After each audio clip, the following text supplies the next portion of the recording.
Good morning, I'm Kristin Omdahl, and today I'm going to answer a question about gauge. I get asked this question an awful lot, and I'm sure you've talked about it with your friends and your teachers an awful lot as well. Do we really need to do the gauge swatch? I'm so excited to start my project. Why do I have to do this first? And my answer is because it's the difference between your project coming out or not coming out.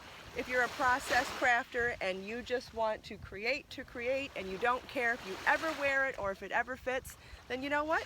Don't do your gauge swatch. But if you're going to make garments or anything that has to end up being the size that the pattern says it's going to be, it is absolutely imperative that you make a gauge swatch. Not only do you need to make the gauge swatch, but you need to wash it before you measure it as well.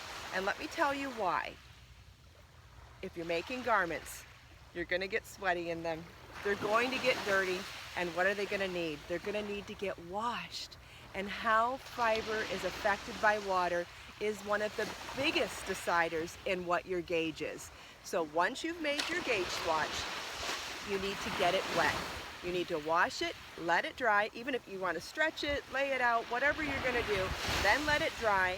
How it's affected by water is what your final gauge is going to be. Once you know that gauge, you can make your sweater for yourself, you can make it for your child, you can make a hat for somebody. Whatever you're going to be making that has to be the size the pattern calls for, you need to do the swatch and you need to measure it after it's been wet first. I promise you it won't be a waste of time. You will make projects that you're proud to give, proud to wear, and will last you a lifetime.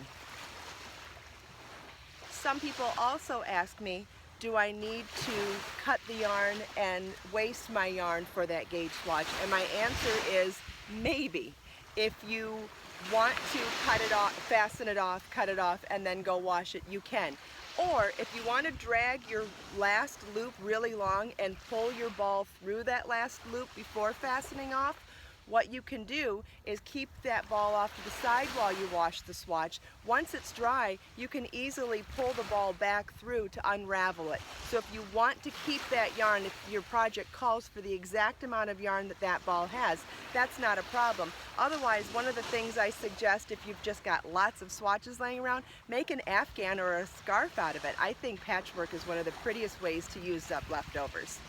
That's all I have for today, and please don't forget, leave your questions in the comments. This is going to be so much fun to answer all of your questions. I'm headed out on a walk now. I'll talk to you later. Bye!